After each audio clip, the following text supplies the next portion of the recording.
మాట్లాడు. అందరికీ నమస్కారం అండి. మేము ప్రకాశం జిల్లా ఖమ్మం కమ్యూనిటీ హెల్త్ సెంటర్ నుంచి ఈ నిరసన తెలియజేస్తున్నాం. ఇది ఏంటంటే జీవో నెంబర్ 115ని ఇచ్చారు గవర్నమెంట్ వాళ్ళు. అంటే ఏఎన్ఎంస్ని వాళ్ళకి ట్రైనింగ్ ఇచ్చి జిఎన్ఎంస్గా వాళ్ళకి ట్రైనింగ్ ఇచ్చి వాళ్ళని రెగ్యులర్ స్టాఫ్ నర్సు పోస్ట్లో ఫిలప్ చేసే ఒక కార్యక్రమం గవర్నమెంట్ చేపట్టింది. దీన్ని మేము పూర్తిగా ఖండిస్తున్నాము. ఎందుకంటే సంవత్సరాల తరబడి మేము కాంట్రాక్ట్లో పనిచేస్తూ ఆ కోవిడ్ సమయంలో కూడా ఎంతో సేవలు చేస్తూ మేము ఎప్పటికైనా గవర్నమెంట్లోకి వస్తాము, రెగ్యులర్ అవుతామనే ఒక ఆశతో మేము ఎన్నో సంవత్సరాల నుంచి మేము ఎదురు చూస్తూ ఉండగా గవర్నమెంట్ ఇప్పుడు మాకు రెగ్యులర్ నోటిఫికేషన్ ఇవ్వాల్సింది పోయి ఈ ఏఎన్ఎంస్కి వచ్చి ట్రైనింగ్ ఒకటి జిఎన్ఎం ట్రైనింగ్ ఇచ్చి వాళ్ళకి పోస్టింగ్స్ ఇవ్వడం అనేది చాలా దారుణమైన చర్యగా మేము భావిస్తున్నాము. మేము ఇది ఆవేదనతో చెప్తున్నాము గవర్నమెంట్కి. ఒక్కసారి ఆలోచించండి, ఒక్కసారి ఎంక్వైరీ చేయండి. మేము చెప్పేది అబద్ధాలు కాదు.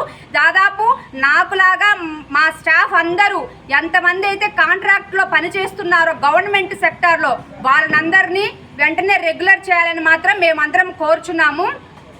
అదేవిధంగా కోవిడ్ సమయంలో తీసుకుంటే ఏఎన్ఎంస్ చేశారు, మేము కాదని చెప్పట్లేదు, కానీ ఎంతవరకు చేశారనేది మీరు ఆలోచించండి. ఒక్కొక్క స్టాఫ్ నర్సుకి కోవిడ్ సమయంలో దాదాపు 20 మంది కోవిడ్ పేషెంట్స్ ఇచ్చినప్పుడు మేము వాళ్ళకి ఎంత సర్వీస్ చేశామో ఒకసారి ఎంక్వైరీ చేసుకోండి. మీరు జ్ఞాపకం చేసుకోమని మాత్రం మేము గవర్నమెంట్కి ఒకసారి తెలియజేస్తున్నాము.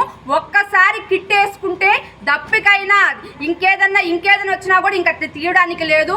దాదాపు 20 మంది పేషెంట్లకి వైటల్స్ చూసి వాళ్ళకి ట్రీట్మెంట్లు ఇచ్చి పక్కకు వస్తే ఒక్కసారి కిట్ తీస్తే ఒక బిందె నీళ్ళు కుమ్మరిస్తే ఎలా ఉంటుందో శరీరానికి అలాగ చెమట పట్టింది. అలాంటి కష్ట సమయంలో కూడా మేము అసలు అప్పుడు కూడా మేము ఈ రకంగా మేము గవర్నమెంట్ని ఏది అడగలేదు.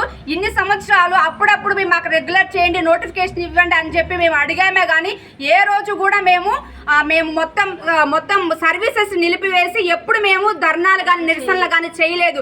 ఇప్పుడు కూడా మా ఆవేదన మేము ఎందుకు తెలియజేస్తున్నామంటే ఇప్పుడు మాకు రావాల్సిన పోస్టులను వాళ్ళకి ఇవ్వడం ఏంది అన్న విషయం మీద మాత్రమే మేము నిరసన తెలియజేస్తున్నాము. ఈ విషయాన్ని కూటమి ప్రభుత్వము జాగ్రత్తగా పరిశీలించాలని కోరుకుంటున్నాం. ఇది గత ప్రభుత్వం ఇచ్చిన జీవో నంబరు, దాన్ని మీరు ఎందుకు ఇంప్లిమెంటేషన్ చేస్తున్నారు, దాన్ని మీరు ఎందుకు మరలా పరిశీలించట్లేదు? మేము దానికి జీవోలు ఇచ్చినప్పుడే మేము పోయి కోర్టులో కేసు వేసాము. అప్పుడున్న ఐఏఎస్ వినోద్ కుమార్ సార్ గారు ఏం చెప్పారంటే ఇది వాళ్ళకి పోస్టింగ్స్ ఇవ్వమమ్మా, వాళ్ళు కేవలం స్కిల్ డెవలప్మెంట్ మాత్రమే వాళ్ళకి స్కిల్స్ ఇస్తాము, వాళ్ళ మెరుగైన సేవలు అందించడం కోసం మాత్రమని మాకు ఆ రోజు కోర్టు ద్వారా మాకు సమాధానం చెప్పారు. అందువల్ల మాత్రం మేము గమ్ముకున్నాము. కానీ ఆ స్టేట్మెంట్ అలానే ఉండగా ఇప్పుడు దాన్ని ఇంప్లిమెంటేషన్ చేసి ఒక ఏఎన్ఎంకి జిఎన్ఎంగా పోస్టింగ్ ఇవ్వడం అనేది చాలా దారుణమైన చర్యగా మేము భావిస్తున్నాము. ఒకసారి గవర్నమెంట్ వారు దీని గురించి ఆలోచించండి, పరిశీలించండి, మా సర్వీసెస్ని పరిగణలోకి తీసుకోండి. మేమందరం ఎంత కష్టపడుతున్నాం, ఎన్ని సంవత్సరాల నుంచి కష్టపడుతున్నామో ఒకసారి మీరు ఆలోచించమని వేడుకుంటున్నామండి. కోవిడ్ సమయంలో వాళ్ళ అటెండర్స్ కూడా వాళ్ళ బంధువులు కూడా పేషెంట్లు వదిలేసి వెళ్ళిపోతే మేము దగ్గరుండి ట్రీట్మెంట్లు ఇచ్చాము. అది ఒకసారి జ్ఞాపకం చేసుకోండి. ఎన్నిసార్లు మేము నిరసన చేసినా మేము ఎమర్జెన్సీ సర్వీసెస్ ఆపకుండా ఎవరొకళ్ళు అడ్జస్ట్ అవుతూ మార్నింగ్ వాళ్ళైతే మధ్యాహ్నం వస్తూ, మధ్యాహ్నం వాళ్ళైతే మార్నింగ్ వస్తూ అలా మాత్రమే మేము ధర్నాలు కానీ నిరసనలు కానీ తెలియజేశాం. కానీ ఏ డిపార్ట్మెంట్ వాళ్ళైనా మొత్తం సర్వీసెస్ ఆపేసి మాత్రమే చేస్తారు వాళ్ళ నిరసనలు మొత్తం ఆపేస్తారు. కానీ మేము అలా కాకుండా, ఎందుకంటే పేషెంట్ యొక్క ప్రాణం విలువ మాకు తెలుసు, ఎందుకంటే మేము దగ్గరుండి మేము సర్వీసెస్ చేస్తాం కాబట్టి ఎప్పుడు నిరసన తెలియజేసినా పేషెంట్లకు ట్రీట్మెంట్ అందాల్సినట్టుగా వాళ్ళని ఉంచేసి ఒకరిద్దరం మాత్రమే మా ఆవేదనని మేము గవర్నమెంట్కి తెలియజేస్తూ ఉంటాం ఎప్పుడు ధర్నాలు చేసినా. కాబట్టి ఇది ఇంకోటి ఏంటంటే ఇది ఏఎన్ఎంల మీద మాకు ఏమాత్రం మాకు కక్ష లేదు, వ్యసనం లేదు, వాళ్ళ కడుపు కోత మీద మేము కొట్టట్లేదు. గవర్నమెంట్ వాళ్ళకి జీవో ఇచ్చి మా కడుపు మీద కొట్టిందని మాత్రం ఇది మేము తెలియజేస్తున్నాము.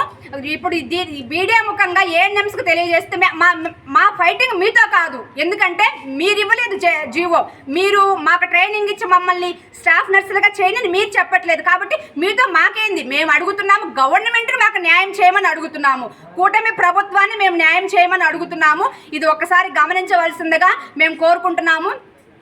ఈ మీడియా ముఖంగా ఎంతో మంది ఎన్నో చోట్ల ఈ విధంగా నిరసనలు ధర్నాలు చేస్తున్నప్పటికీ కొంచెం కూడా స్పందించట్లేదు. ఎందుకు స్పందించట్లేదు అర్థం కావట్లేదు. మా సర్వీసెస్ మీకు అవసరం లేదా? ఎమర్జెన్సీ సర్వీసెస్లో ఒక్కొక్క పేషెంట్ దగ్గర మేము ఎలా కష్టపడుతున్నాం మీరు చూడట్లేదా? అసలు ఒక్కొక్క పిహెచ్సిలో కానీ సిహెచ్సిలో కానీ ఏహెచ్లో కానీ ఒక పేషెంట్ కోసం ఎంత ఇబ్బంది పడుతున్నామో, ఆ పేషెంట్కి ఆ ప్రాణాపాయ స్థితులు ఎంత సర్వీసు అనేది అందిస్తున్నామో మీరు చూడట్లేదా? ఎందుకని మమ్మల్ని పట్టించుకోవట్లేదని మేము ప్రశ్నిస్తున్నాము. ఇది మేము గవర్నమెంట్ని నిలదీయడం కాదు కానీ మా ఆవేదనని మీకు తెలియజేస్తున్నామని మాత్రమే మేము కోరుకుంటున్నాము. ఇది ఒకసారి వినండి, ఒకసారి ఆలోచించండి. మీరు గుడ్డిగా ఏమి చేయొద్దు.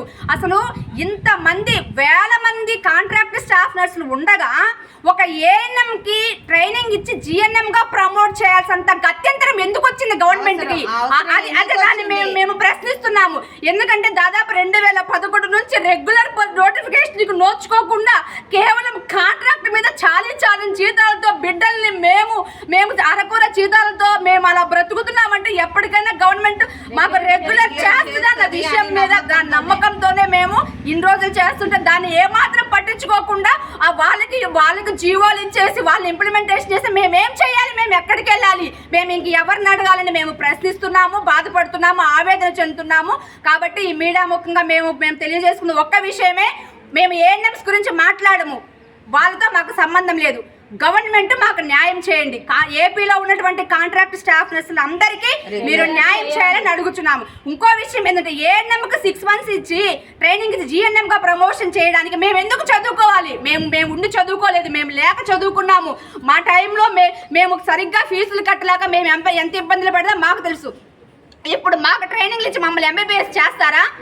ఆశాలకి ట్రైనింగ్ ఇచ్చి ఏఎన్ఎంస్ చేస్తారా?